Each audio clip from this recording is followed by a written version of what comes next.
যে কিনা সানচির থেকেও অনেক বেশি ভয়ঙ্কর। তখন এটাতে নান আবার চেনকে বলেছে, তার মানে তুমি শুধুমাত্র মুকে ব্যবহার করছিলে সত্য বের করার জন্য। এই জন্যই তো আমি এটা ভাবছিলাম যে মু তোমাকে কিভাবে হুমকি দিতে পারে যদি তুমি না চাও।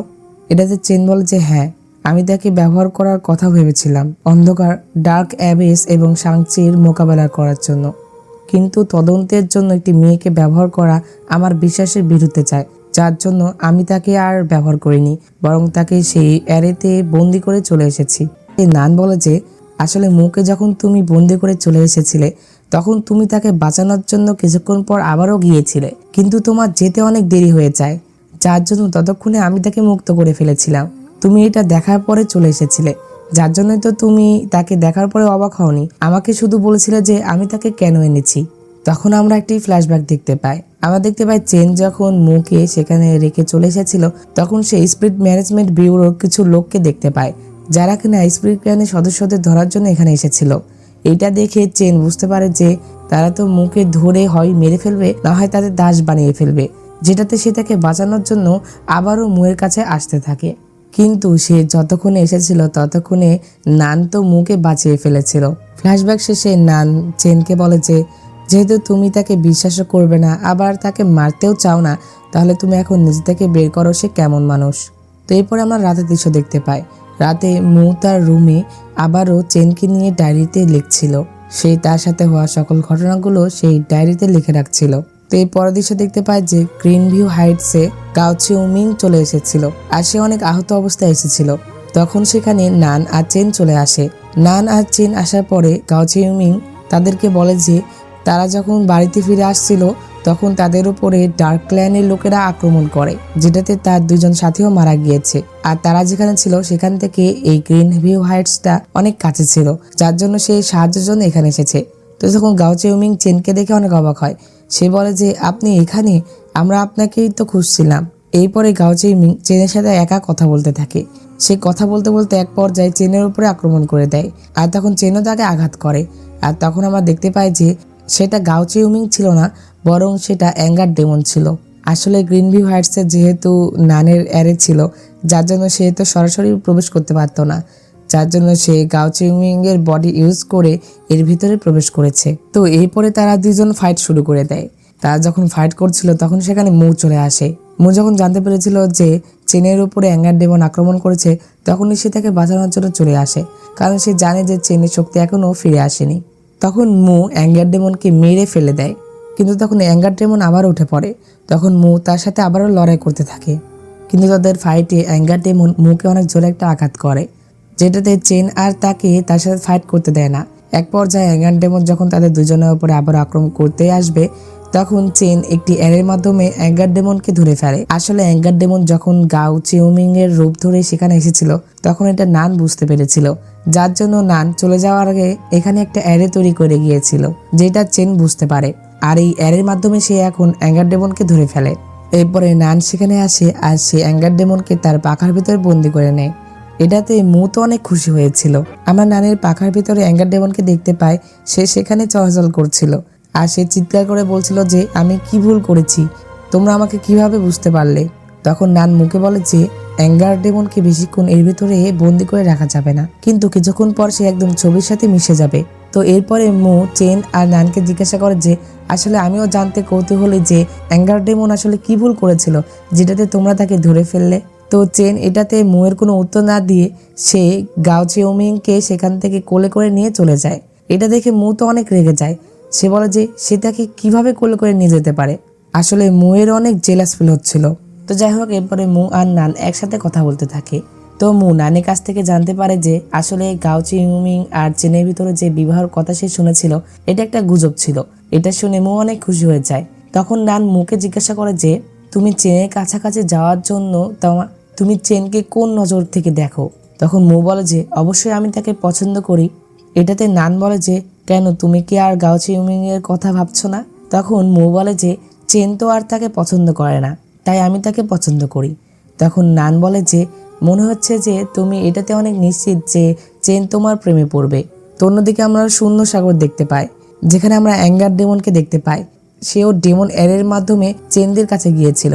আসলে মু আর চেনরা যেই অ্যাঙ্গার ডেমনকে মেরেছিল সেটা আসলে অ্যাঙ্গার ডেমনের ক্লোন ছিল। তো অন্যদিকে আমরা চেনকে দেখতে পাই। চেন যখন গাউচি ইউমিং এর রুমে ছিল তখন তার জ্ঞান ফেরে। তখন সে চেনকে দেখে বলে যে আমার দায়িত্ব ছিল তোমাকে খোঁজা, যেহেতু তুমি এখন ঠিক আছো তাহলে আমার আর কোনো কাজ নেই। তখন চেন তাকে ধন্যবাদ জানিয়ে সেখান থেকে চলে আসে। চেন একটি জায়গায় এসে দাঁড়ায়, সেখানে আবার মু ছিল। তখন মু চেনের দিকে একটি ফল ছুঁড়ে দেয়। এরপরে তারা দুজন একসাথে কথা বলে। তখন মু চেনকে বলে যে আমি তোমার সাথে স্নো সিটিতে যেতে চাই, তুমি এখনই আমাকে রিজেক্ট করো না, আগে এটা আজ রাত তুমি ভেবে দেখো। আর এটা মনে রেখো কিন্তু আজ আমি তোমাকে কত পরিমাণে সাহায্য করেছি। এরপরে মু চেনকে সেখানে সুন্দর পরিবেশ উপভোগ করতে বলে সেখান থেকে চলে যায়। তো যাই হোক, এর পরের দৃশ্যে দেখতে পায় যে হঠাৎ করেই কে যেন একটি বিপদের সংকেত পাঠায়, যেটা দেখে নান, চেন, মু আর গাও চেমিংকে বলে যে এটা একটা বিপদ বার্তা, যেটা কিনা মিরাজ প্রাসাদ থেকে এসেছে। এই সংকেতের মানে হলো যে সেখানে শত্রুর আক্রমণ হয়েছে। এটাতে তারা সবাই মিরাজ প্রাসাদে যাওয়ার জন্য রওনা দিয়ে দেয়। কিন্তু সেখানে যাওয়ার আগে চেন মুকে সতর্ক করে দেয়। সে মুকে বলে যে মিরাজ প্রাসাদের যে মাস্টার আছে সে এই পৃথিবীর মধ্যে সবচেয়ে বেশি স্পিরিট ক্ল্যানদের ঘৃণা করে, যার জন্য তুমি সেখানে গেলে একদম সতর্ক থাকবে আর কোনো ঝামেলা সৃষ্টি করবে না। যদি কোনো ঝামেলায় পড়ো তাহলে আমি কিন্তু তোমাকে বাঁচাতে আসবো না। এটা বলে চেন চলে যায়। তো এরপরে তারা সবাই মিরাজ সিটিতে চলে আসে। তারা এটা গোপনে তদন্ত করার সিদ্ধান্ত নেয় যে কে এখানে এই আক্রমণটি করেছিল। অন্যদিকে আমরা মিরাজ প্রাসাদের মাস্টারকে দেখতে পাই। তার কাছে গাউচি ইউমিং এসেছিল, সে এসে তাকে রিপোর্ট করে। তো যাই হোক, এই পরের দৃশ্যে দেখতে পাই যে নান আর চেন যখন এটা নিয়ে আলোচনা করছিল যে তারা কিভাবে সেই শত্রুটিকে ধরবে, তখন সেখানে মু তাদেরকে সাহায্য করতে চায়, কিন্তু এটাতে চেন রাজি ছিল না। চেন আর নান একটি ম্যাপ দেখছিল যেটা কিনা তারা মুকে দেখাবে না। এটাতে মু অনেক মন খারাপ করে আর নানকে বলে যে তোমার কাছে কি এমন কোনো ব্রেসলেট নেই যেটাতে যা বীমা প্রদান করে। এটাতে নান দুটি রিস্ট ব্যান্ড বের করে আর সে বলে যে এই দুটি ব্রেসলেট একে অন্যের বন্ধনে আবদ্ধ। যদি এটা মু পরে আর আরেকটি চেন পরে আর মু যদি খারাপ আচরণ করে তাহলে সে অনেক কষ্ট পাবে। এটাতে চেন মুকে বলে যে তোমাকে নিয়ন্ত্রণ করার কোনো ইচ্ছা নেই আমার। কিন্তু মু এটা শোনার সাথে সাথেই সেই ব্রেসলেটটি একটি সে পরে আর আরেকটি চেনকে পরিয়ে দেয়। আর তাকে ব্রেসলেট পরিয়ে দিয়ে মু তাকে বলে যে চেন, এখন আমার জীবন তোমার হাতে, এখন তো আমাকে বিশ্বাস করবে তাই না? তো এটাতে চেন হাত থেকে কিছু বলে না আর তখন সে তাকে ম্যাপ দেখতে দেয়। এরপরে তারা তিনজন একসাথে সেই ম্যাপটি দেখে এবং তদন্ত করে যে কিভাবে তারা সেই শত্রুকে ধরতে পারে। তো এরপরে তারা প্ল্যান করে যে তারা একটি হোটেলে যাবে সেই শত্রুকে খোঁজার জন্য। আসলে তারা এটা জানতে পেরেছিল যে সেই শত্রুটি এই হোটেলেই লুকিয়ে আছে, যার জন্য তারা সেই হোটেলে চলে আসে আর সেখানে এসে তারা স্টাফের ছদ্মবেশ ধারণ করে। এরপরে মু সবার পিঠ ঘষে দেওয়ার কাজ নিয়েছিল, যেটাতে সে যখন একটি মোটা মেয়ের পিঠ ঘষে দিচ্ছিল তখন সে সেখানে সেই শত্রুকে দেখতে পায়, যেটাতে সে সেই মেয়েটির কাছে আসে। আসলে এই মেয়েটিও স্প্লিট ক্ল্যানের ছিল। তো এরপরে সেই মেয়েটির সাথে মু আর চেন একসাথে ফাইট করা শুরু করে দেয়। ফাইটের এক পর্যায়ে সেই মেয়েটি সেখান থেকে পালিয়ে যায়। আসলে এটা মু আর চেনদেরই একটি প্ল্যানের অংশ ছিল, যেটাতে তারা তাকে ইচ্ছাকৃতভাবে এখান থেকে পালাতে দিয়েছে, যাতে সেই মেয়েটি তার যে সাথী আছে তাদের সাথে দেখা করতে পারে। আসলে এই মেয়েটি মিরাজ প্রাসাদের একটি টোকেন চুরি করেছিল, যেটা কিনা অনেক মূল্যবান ছিল, কিন্তু এই টোকেনটি অনেক গোপনীয় ছিল, যেটা জানা সবার পক্ষে সম্ভব নয়। এটাতেই চেন সন্দেহ করছিল যে এই মেয়েটি একা তো এই কাজ করতে পারবে না, অবশ্যই তার সাথে আরো লোক আছে। তো অন্যদিকে আমরা সেই মেয়েটিকে দেখতে পাই, সে সত্যি আরো একটি মেয়ের সাথে দেখা করতে এসেছিল। সে এসে সেই মেয়েটিকে সেই টোকেনটি দেয় আর তাকে এই টোকেনটি নিয়ে যেতে বলে। তারা যখন কথা বলছিল তখন সেখানে নানের অ্যাসিস্ট্যান্ট চলে আসে। তাকে দেখে আরো যে একটি অন্য মেয়ে ছিল সে সেখান থেকে চলে যায়। তো সেই আহত মেয়েটি তাকে দেখে নিজে নিজে আত্মহত্যা করে নেয়। তো এরপরে তারা চারজন একসাথে আলোচনা করে আর এখানে তাদের আলোচনা থেকে আমরা জানতে পারি যে আমরা যে স্পিরিট ক্ল্যানের মেয়েটিকে দেখতে পেলাম সে আসলে খই প্যাভিলিয়নের সদস্য ছিল আর এই প্যাভিলিয়নটি শাংচির সাথে ডিল করছিল ক্যাওস পালটি নেওয়ার জন্য।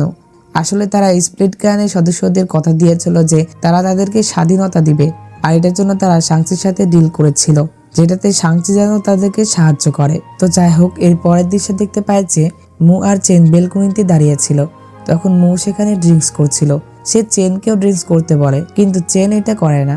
অন্যদিকে আমরা নানকে দেখতে পাই।